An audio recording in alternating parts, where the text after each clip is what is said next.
لیکن یہاں جو ہے معاملہ صوم، اس سے پہلے مکی دور میں صوم کا کہیں کوئی تذکرہ ہی نہیں، نہ عربوں میں اس کا رواج تھا۔ یہ لفظ بھی عربی زبان میں تھا گھوڑوں کے لیے، گھوڑے روزہ رکھتے تھے۔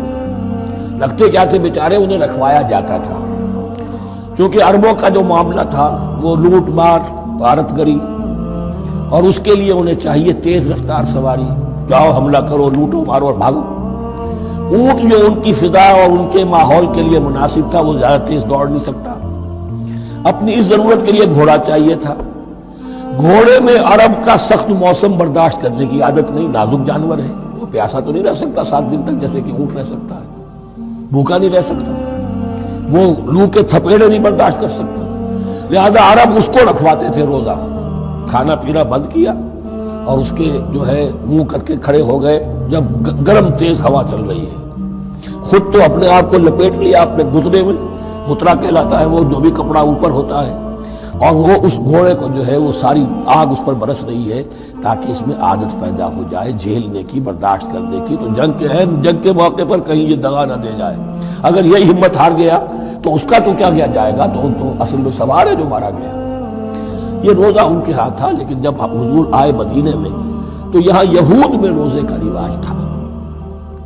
وہ ایک تو عاشورہ کا روزہ رکھتے تھے، اس لیے کہ وہ تاریخ تھی جس میں کہ نجات ملی تھی بنی اسرائیل کو فرعونیوں سے۔ پہلے یہ کہ ہر مہینے میں 3 روزے، اب اگر 30 کے 30 روزے ایک ہی مہینے میں فرض کر دیے گئے ہوتے اور وہ ہوتے جون جولائی کے تو جان نکل جاتی۔ بہترین تدبیر یہ کی گئی ہر مہینے میں، اور یہ موسم سارے آ رہے ہیں اس میں۔ پھر کچھ عرصے کے بعد یہ رمضان کا روزہ فرض کیا گیا۔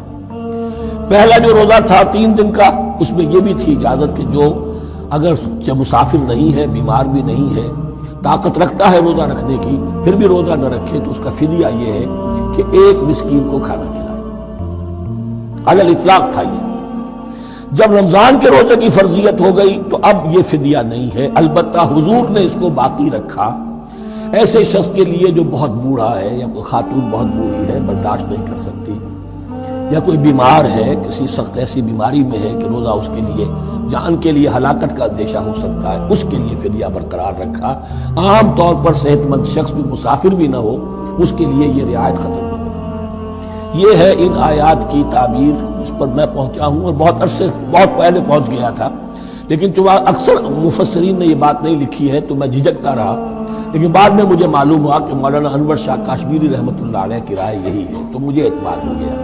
اور پھر مجھے اس کا ذکر جو ہے یہ تفسیر کبیر میں امام راضی کے ہاں بھی مل گیا کہ متقدمین کے ہاں یہ رائے موجود تھی کہ پہلی 2 آیتیں جو ہیں اس روزے سے متعلق، یہ رمضان کے روزے سے متعلق نہیں ہیں، بلکہ وہ 3 ہر مہینے کی 13، 14 اور 15 ایام 20 کے روزے حضور نے بعد بھی رکھے ہیں نفلاً، لیکن شروع میں یہ 3 روزے رکھنے کا حکم دیا گیا تھا۔ پہلی 2 آیتیں اس 6 آیتوں پر مشتمل رکوع، اور یہ ایک عجیب مقام ہے۔ قرآن مجید کے احکام بہت دفعہ ہے، نماز کے احکام قرآن میں بہت دفعہ ہیں، کہیں وضو کا ہے، کہیں تیمم کا ہے، کہیں اور نماز خوف کا ہے، مختلف جگہوں پر، لیکن صوم کی عبادت پر یہ 6 آیات کامل ہیں، مکمل ہیں، اس کی حکمت، اس کی غرض و غایت، اس کے احکام سب کے سب اس میں آ گئے۔ اب پہلی 2 آیتیں کون سی ہیں؟ یا ایھا الذین آمنوا کتب علیکم الصیام کما کتب علی الذین من قبلکم لعلکم تتقون، اے ایمان والو تم پر بھی فرض کیا گیا روزہ رکھنا جیسے کہ فرض کیا گیا تھا تم سے پہلوں پر، تاکہ تمہارے اندر تقویٰ پیدا ہو جائے۔ وہ جنگ کے لیے کرواتے تھے گھوڑوں کو تیار، تمہیں تقویٰ کے لیے اپنے آپ کو تیار کرنا ہے، بھوک کو قابو میں رکھ سکو، شہوت کو قابو میں رکھ سکو، پیاس کو برداشت کر سکو۔ اللہ کی راہ میں جنگ کے لیے تمہیں نکلنا ہوگا، اس میں بھوک بھی آئے گی، پیاس بھی آئے گی، اپنے آپ کو تیار کرو جہاد کے لیے۔ اور یہ بات واضح ہو جائے گی، اگلے رکوع سے قتال کی بحث شروع ہو جائے گی۔ روزے کی یہ گفتگو ہو رہی ہے تمہیداً قتال کے لیے، جیسے گھوڑوں کو تیار کیا جاتا تھا، صوم رکھوایا جاتا تھا قتال کے لیے۔ ایام معدودات، گنتی کے چند دن ہیں، یہ گویا کہ ثبوت ہے اس کا کہ یہ 2-3 دن سے زیادہ، معدود جو ہے وہ عربی زبان میں 9 سے زیادہ نہیں ہو سکتا۔ معدودہ جب آئے گا، ایام معدودات، یہ جمع جو ہے جمع قلت کہلاتی ہے۔ معدودات، معدودہ بڑی سے بڑی رقم ہو سکتی ہے، لیکن معدودات جمع قلت ہے۔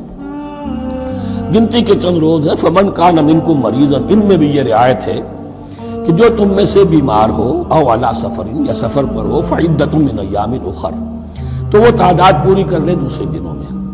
وعلی الذین یطیقونہ، اور جو اس کی طاقت رکھتے ہوں، فدیۃ طعام مسکین، وہ فدیہ دیں ایک مسکین کا کھانا کھلانا. ان آیات کی تفسیر میں جیسا کہ میں نے عرض کیا مفسرین کے بہت سے اقوال ہیں، اب میں اس کی بحث بھی نہیں جا سکتا. جو میں نے اپنے مطالعے کے بعد رائے قائم کی ہے میں صرف وہی بیان کر رہا ہوں کہ اس وقت، اور یہ امام راضی کے الفاظ ہیں کہ یہ فرضیت الگ تعیین نہیں تھی بلکہ الگ تخییر تھی. فرض تو ہے روزہ، لیکن اس کا بدل بھی دیا جا رہا ہے. اگر تم نہیں رکھنا چاہتے تو تم ایک مسکین کو کھانا کھلا دو. تو گویا کہ تدریجاً انہیں لانا تھا کیونکہ اس بات کے وہ پہلے سے عادی نہیں تھے. فمن تطوع خیرا فهو خیر اللہ، اور جو اپنی جی سے اپنی مرضی سے خیر کرنا چاہے تو اس کے لیے خیر ہے. روزہ بھی رکھے اور مسکین کو کھانا بھی کھلائے، دونوں کام کرے تو اس میں کوئی رکاوٹ تو نہیں، اس کے لیے بہتر ہوگا.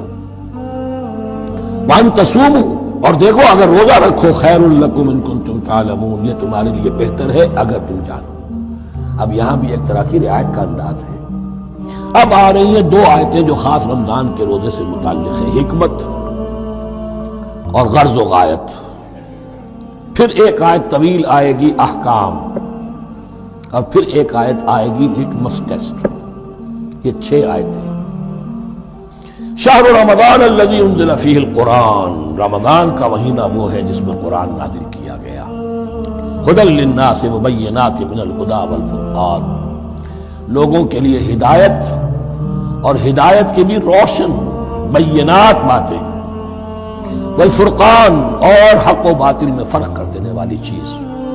فمن شہد منکم الشہر، تو جو کوئی بھی پائے اس مہینے کو، یا جو شخص بھی مقیم ہو اس مہینے میں، مسافر نہ ہو، فلیصم، اس پر لازم ہے کہ روزہ رکھے.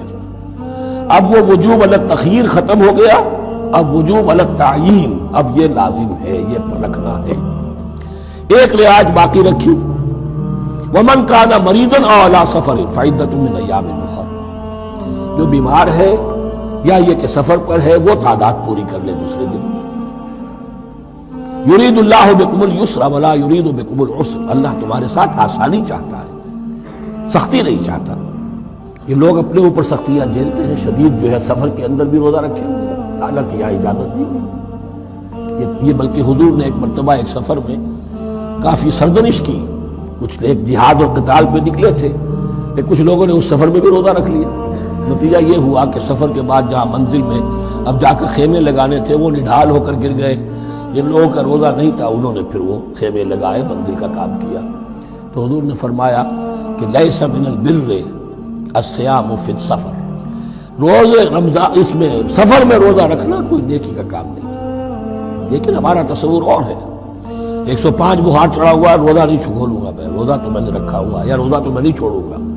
حالانکہ جہاں رعایت اللہ کی ہے اس رعایت سے فائدہ نہ اٹھانا ایک طرح کا کفران نعمت ہے. وَلِتُكْمِلُوا الْعِدَّةَ، لیکن تمہیں عدت اور تعداد اب پوری کرنی ہوگی. وہ جو تھی ایک رعایت کہ فدیہ دے کر فارغ ہو جاؤ، وہ نہیں ہے. وَلِتُكَبِّرُوا اللَّهَ عَلَىٰ مَا هَدَاكُمْ، اور تاکہ تم تکبیر کرو اللہ کی اس پر کہ جو اس نے ہدایت تمہیں عطا فرمائی. وَلَعَلَّكُمْ تَشْكُرُونَ، اور تاکہ تم شکر کر سکو اس نعمت عظمیٰ کا جو قرآن حکیم کی شکل میں تمہیں دی گئی. اس موضوع پر میرا کتابچہ عظمت صوم اور عظمت صیام و قیام قرآن، اس میں یہ سارے مضامین تفصیل سے آئے ہیں. کیا حکمت ہے، کیا غرض و غایت ہے، کیا مقصد ہے، اور آخری منزل کیا ہے. وَإِذَا سَأَلَكَ عِبَادِي عَنِّي فَإِنِّي قَرِيبٌ. مطلوب تو یہ ہے کہ تمہارا جو یہ جسم حیوانی ہے یہ کچھ کمزور پڑے، روح ربانی جو تم میں پھونکی گئی ہے اسے تقویت حاصل ہو. دن میں روزہ رکھو، اس حیوانی وجود کو ذرا کمزور کرو، دباؤ اس کے تقاضوں کو.